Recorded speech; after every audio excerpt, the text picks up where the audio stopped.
Muy bien, y ahora es momento de hablar de salud mental, un tema del que si uno se retrotrae en el tiempo no se hablaba tanto, era como un tabú y hoy está en el tapete porque se asignan recursos, hay planes y para ello queremos hablar con el director de salud mental de ACE, el doctor Eduardo Katz. Doctor, muy buenos días, gracias por atendernos.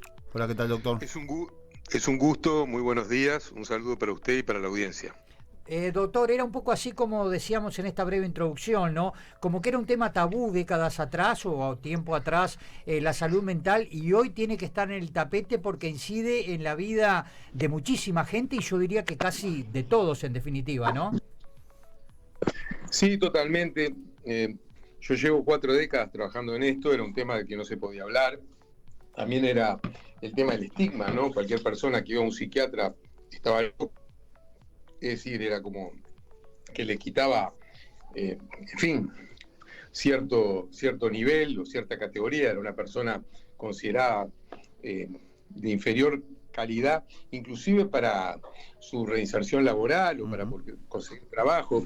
No iba a poner en un currículum que tuvo un problema de salud mental porque no lo contrataba nadie. Claro. Hoy por hoy es un tema del cual nosotros tratamos de ponerlo sobre la mesa, de que se hable, de que se entienda que los trastornos de salud mental son una enfermedad más de las tantas que se pueden tener en todas las disciplinas de la medicina. La psiquiatría es simplemente es lo mismo que la cardiología, que la gastroenterología, que la dermatología o que otras tantas especialidades. Y bueno, el hecho de poder hablarlo muchas veces es liberador para la angustia y a su vez el hecho de que no tenga un estigma genera que la gente pueda con más facilidad animarse a consultar cuando tiene un problema y evitar después desgracias que no debiéramos de lamentar, ¿no?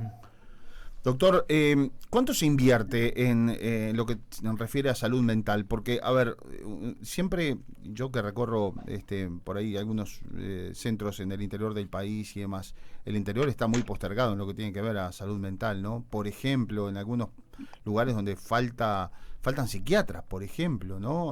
O situaciones donde no hay en lugares calificado como para atender a personas con problemas graves de salud mental, y allí salud pública después a través de la policía, la justicia tiene que trasladar a una persona que, por ejemplo, puede llegar a ser un problema grave para la sociedad, digo, en el sentido de que atenta contra la sociedad. Me ha pasado, estoy hablando sobre un caso puntual de los últimos tiempos que conocí, por ejemplo, en el balneario La Paloma, donde una persona joven por allí con problemas mentales, la sociedad como que ya advertía que estaba por allí hasta que se empezó a poner violento.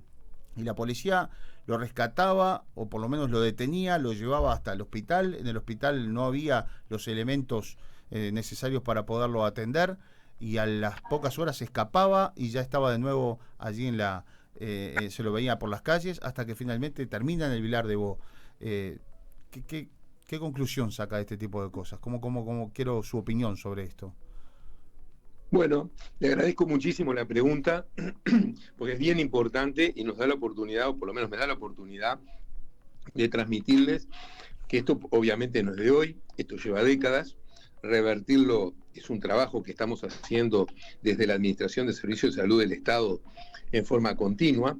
Nosotros estamos enfocados a la descentralización, es decir, no es lógico que una persona que tenga un problema en La Paloma tenga que venir al Hospital Vilar de Bo en Montevideo.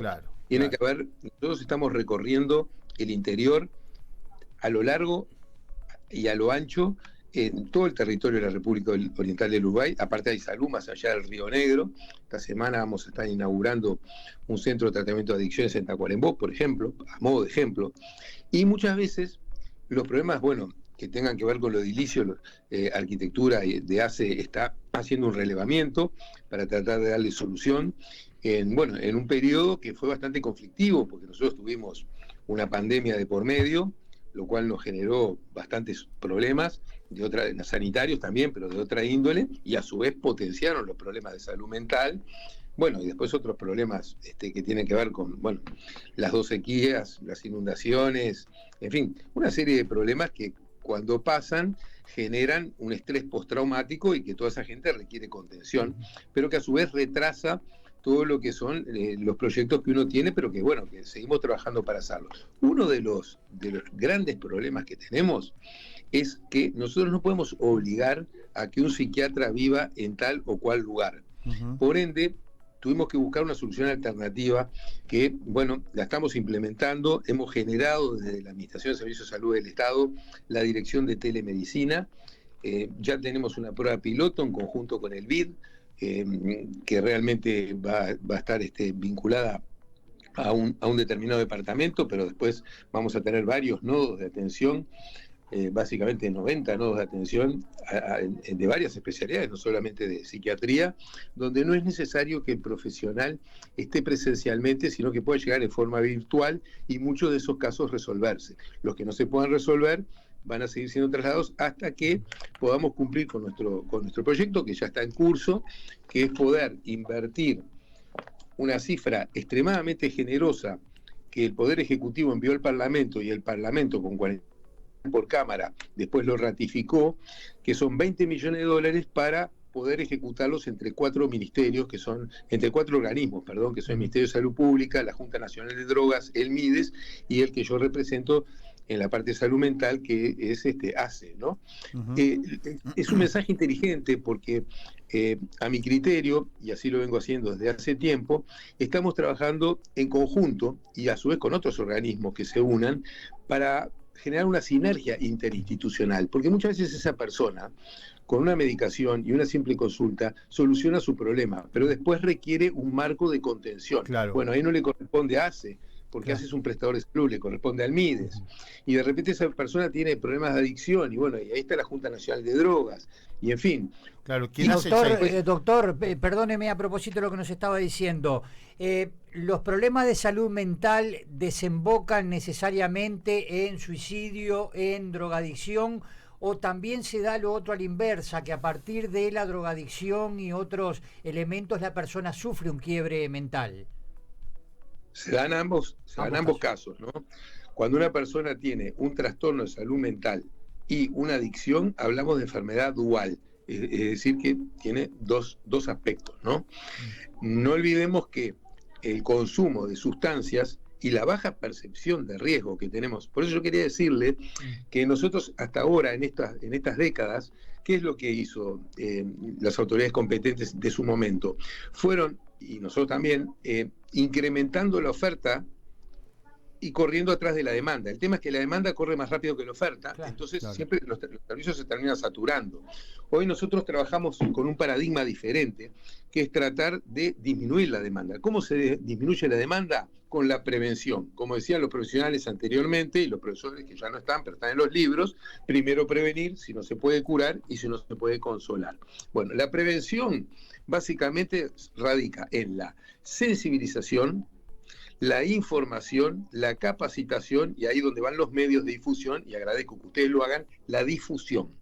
Eso es importantísimo porque eso genera una disminución de la demanda de servicios, y a su vez, en el caso específico que usted mencionaba, que son las adicciones, los jóvenes están incursionando en el consumo de drogas, sustancias psicoactivas, cada vez a edades más bajas, con cero o nula percepción de riesgo. Para eso tenemos que incorporar a organismos como ANEP y demás, porque hay que tratar con los chicos. También un programa muy interesante que desarrolló el Ministerio de Salud Pública, que se llama Familias Fuertes, donde los chicos hablan con los padres o quienes sean sus referentes sociales y demás.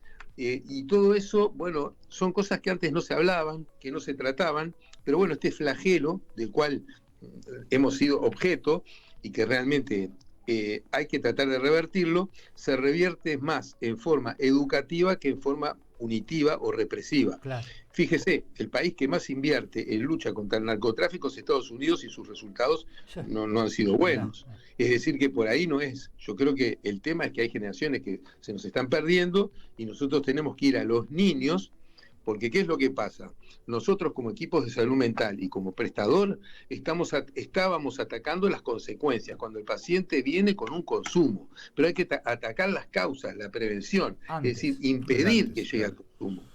Doctor, algo que se viene, ¿no? Porque hablando un poco de tecnología, de futuro y de lo que significa la prevención, hablamos de personas que tienen problemas mentales, que ya es, bueno, es un tema que ya muy conocido. Después se le fue sumando el tema de los problemas como consecuencia del consumo de drogas, que usted bien lo dice. Esto viene lamentablemente acrecentándose. Hay muchos jóvenes que terminan con problemas psicológicos, psiquiátricos como consecuencia de esa adicción a las drogas. Y ahora también se está sumando aquello de la adicción a las pantallas. Yo ya me he enterado de niños de 12, 13 años que requieren la consulta médica como consecuencia de esa adicción a las pantallas. Digo a las pantallas, sea un televisor con el PlayStation, o sea la computadora o el teléfono, ¿no? Claro. Bueno, ahí tenemos que hablar de un tema bien importante, y es el cambio que nosotros tenemos paradigma en cuanto a lo que es la salud mental, que la salud mental no es un problema estrictamente sanitario, que todo lo puede resolver un psiquiatra o un equipo de salud mental. No es así de ninguna manera, la historia lo está demostrando y los resultados también. Es un problema sociosanitario, donde se tiene que involucrar la sociedad. Todos y cada uno de nosotros en su conjunto tenemos que aportar algo. Cuando nosotros vemos un chico que está con una pantalla, también vemos los padres que le dan la pantalla y el chico que se quede quieto, claro, y que juegue con la pantalla. Porque no molesta. Porque no molesta. Y está todo el día ahí. Porque no molesta. Conozco familias que le llevan la comida al cuarto. Es una locura. Eso de darle la pantalla al chico en forma desmedida es más o menos lo mismo que si yo tengo un hijo adolescente y le traigo un poco de cocaína. Claro. Es decir, es exactamente lo mismo. Y para eso, ¿cómo se trabaja? Educando. Es decir, como le decía hoy, con todos los ítems que vienen a la concientización de la sociedad para saber que hay cosas que son malas, que pueden ser cómodas, pero por más cómodas que sean, no son buenas, y mucho menos para los niños, que en definitiva los niños van a ser jóvenes, y los jóvenes son el principal capital que tenemos en nuestro país, y es el que más tenemos que cuidar, ¿no? Bueno, los tenemos que cuidar a todos, pero en definitiva a ellos también, ¿no? Doctor, la vida como que es lo más importante siempre en cualquier circunstancia. La consecuencia más devastadora de los problemas mentales, psíquicos o psiquiátricos, como se los llame, ¿es el suicidio en el caso de nuestro país? Bueno, el tema es que el suicidio como tal no tiene reverso, ¿no? Porque cualquier otra patología nosotros podemos tratarla. Podemos curarla, y si no podemos curarla, podemos compensarla. Ahora, el suicidio, que es una solución definitiva a un problema transitorio, como tal, implica una muerte, y entonces no tiene vuelta atrás. Nosotros realmente hemos trabajado mucho tratando de sacar del foco a los equipos de salud mental y a que todo se tiene que medicalizar y que todo tiene que ver con un psiquiatra, como que fuera una superpotencia que puede resolver todo, y tratar de involucrar a actores de la sociedad civil, referentes, la Asociación Uruguaya de Fútbol, de Básquetbol, se sumó el Rotary, se empezaron a sumar un montón de referentes, hemos hecho spots publicitarios que han sido bastante criticados, pero que dieron muy buen resultado. Nosotros realmente no nos preocupan tanto las críticas, cuando aquellas no vienen acompañadas de una idea alternativa, ¿no? Es solo la crítica por la crítica en sí, es estéril, ¿no? Pero que en definitiva creo que son temas que tienen que ponerse sobre la mesa y que tienen mucho que ver cómo nos tratamos los humanos los unos con los otros. Por ejemplo, los suicidios en las personas añosas, ¿no? Personas grandes. Nosotros tenemos que ser observadores. Vean ustedes, por ejemplo, ustedes van un domingo a un restaurante y ven una familia enorme donde está el abuelo que camina con cierta dificultad, una persona muy añosa, y ven a sus hijos, a sus nueras, a sus nietos, y uno dice qué lindo, ¿no? ¿Cómo llevan al abuelo? ¿Cómo comen en familia? Qué bien, ¿no? Pero no, porque si ustedes, y no digo que esto sea la generalidad, pero ustedes observen, al final de la cena, ¿quién es el que la abona? Y la abona el abuelo, si no quizás ni llevan. Entonces todo eso... Qué duro eso, y es cierto. Es duro, y no se olviden que no solamente en Uruguay, pues esto no es un invento mío, hemos estado en varias partes del mundo, parte de cómo se mide la cultura de los pueblos es cómo tratamos a nuestros adultos mayores. Sí. Entonces tiene que haber una unión intergeneracional donde los adultos mayores tengan vínculo con los niños y demás, y esto es muy importante y nosotros estamos tratando de alguna forma u otra de que esto se genere, ¿no? Porque es bien importante. Doctor, a propósito, y usted nos da un ejemplo bien claro, ¿no? Esa salida del domingo. Yo y nosotros acá los compañeros cuando compartimos la información nos sorprendimos porque los últimos datos de la tasa de suicidio aquí en nuestro país, la más alta se encuentra justamente en personas añosas de 75 a 79 años y de repente no es solo porque no le da la plata de la jubilación, sino que hay una serie de otros componentes, ¿verdad? Intrafamiliares, ¿no? Bueno, usted imagínese, ¿no? Una persona que ya de por sí, por la edad, puede o no, pero generalmente alguna nana tiene, ¿no? Es decir, alguna discapacidad física, la cual, bueno, le costará sobrellevarla, pero siempre le va a ser más fácil si la puede sobrellevar cuando hay una contención afectivo-emocional de sus familiares. Pero imagínese la soledad. Sí, claro. La pérdida del rol. A ver, la felicidad va cambiando, o sea, la alegría va cambiando a medida que va pasando la generación. Por ejemplo, un niño es feliz cuando de pronto tiene una golosina. Un joven, un adolescente está contento o está bien cuando de repente puede responder a ciertos estándares, ser seductor, conseguir la chica le gusta o el chico, en fin, depende quién. El adulto cuando tiene un trabajo, el que es más adulto cuando todavía lo puede conservar, porque uno sabe que uno tiene un trabajo y de repente lo despiden y toman a otro por la mitad, aunque sepa menos, y bueno, después que pasa esa etapa, viene una etapa posterior a esa, donde la persona entra en el beneficio jubilatorio y siente que perdió su rol, porque quizás el trabajo es donde pasemos más tiempo nosotros. Y al perder el trabajo, es estar en la casa, la persona está en el living y la esposa le dice, estás todo el día ahí sentado en el living, yo tengo que limpiar y vos estás, no te movés, sos como una planta. En fin, se generan ese tipo de situaciones que no están buenas porque estas personas no tienen un rol. Imagínense si encima de todo no tienen la contención de sus hijos, de sus nietos y demás. La pregunta obvia que se hacen es, ¿para qué sigo acá? Claro, y después está aquello de que los hijos se enamoran, se van de la casa y después ya no es lo mismo aquello de verlos todos los días o se van del país. Y después lamentablemente viene aquello de que ese matrimonio un día por una ley natural también se desarma porque se muere ella o se muere él y ahí quedan solos también, ¿no? Entonces más solos todavía, ¿no? Hay imponderables que no lo podemos solucionar, pero hay otros que sí. Yo les puedo contar una anécdota bien básica, que es personal. Yo vivía en un edificio hace unos años y en la planta baja vivía una señora muy añosa, 94 años, pero que realmente era una señora que estaba plena, lúcida, con todas sus, en fin, sus capacidades mentales y físicamente estaba muy bien. Y yo, bueno, cada vez que pasaba la saludaba, le daba un beso, qué tal, cómo le va, etcétera, etcétera. Y un día me agradece y yo le pregunto por qué. Y me dice, usted es el único vecino que me registra, que me saluda. Claro. O sea que no tienen ni siquiera visibilidad. No tienen ni visibilidad, porque exacto. La gente es exitista, quiere estar, por ejemplo, a ver, yo termino esta entrevista y voy a recibir un montón de llamadas. Qué bien que estuviste en la entrevista, qué bueno, me gustó, no me gustó, etcétera, etcétera. Tengo una visibilidad. Y el día que no la tenga... Sí. El día que deja de sonar el teléfono también, ¿no? Es cierto. El día que no me llame de Aspen, ¿qué hago? Muy bien. La verdad, doctor, que muy claro, un placer, un placer. Un placer, seguramente esto es a cuenta de muchísimo más, porque es un tema que en conclusión, vale reiterarlo, doctor, necesita no solo prevención y visualización de quienes entienden, los especialistas en el tema, sino difusión, que es lo que nos corresponde de pronto a nosotros los comunicadores, ¿verdad?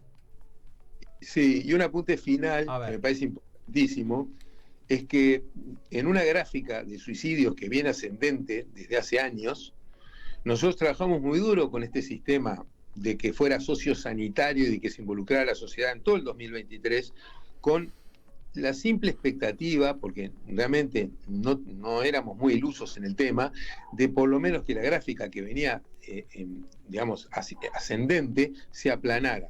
Sin embargo, la gráfica bajó un 8.4%, algo que desde el punto de vista epidemiológico es importantísimo, y que bueno, yo siempre digo, no podemos salir a festejar, si bien hay 70 vidas menos que se perdieron que el año anterior, no podemos festejar porque hay otras tantas que sí se perdieron, pero sí nos da oxígeno como para, bueno, juntar fuerzas, redoblar los esfuerzos y seguir trabajando. Y por último, esto requiere también de una generosidad política, de dejar afuera estos temas en el debate, en el tema de la contienda política, porque a nadie le importa qué vota o qué no vota una persona con depresión, ni al le importa, ni a su familia qué vota o qué no vota el psiquiatra que lo va a atender. Por ende, creo que me parece de muy mala práctica de varios referentes políticos politizar este tema y utilizarlo como tema de campaña. No lo vamos a hacer quienes, no estamos ahora trabajando en ACE. Creo que también hay una confusión, por lo menos de parte de muchos referentes, psiquiatras, Sociedad de Psiquiatría, Sindicato Médico Uruguay. Muchas veces piensan que pegarle a ACE es pegarle al gobierno, claro, y no se dan cuenta que pegarle a ACE es pegarle al usuario. Claro. Digo, realmente. Sí. Bueno, y creo que esa generosidad política, desde aquí, yo la solicito y agradezco mucho el espacio. Doctor Eduardo Katz, director de Salud Mental de ACE, muy amable por habernos atendido, muy interesante el tema y por supuesto que acá quedan las puertas abiertas por la importancia que tiene para abordarlo en más ocasiones. Un abrazo grande. Gracias, doctor. Muchas gracias por el espacio, un saludo muy grande para usted y para la audiencia. Gracias. Muchas gracias. No te vayas, en minutos seguimos con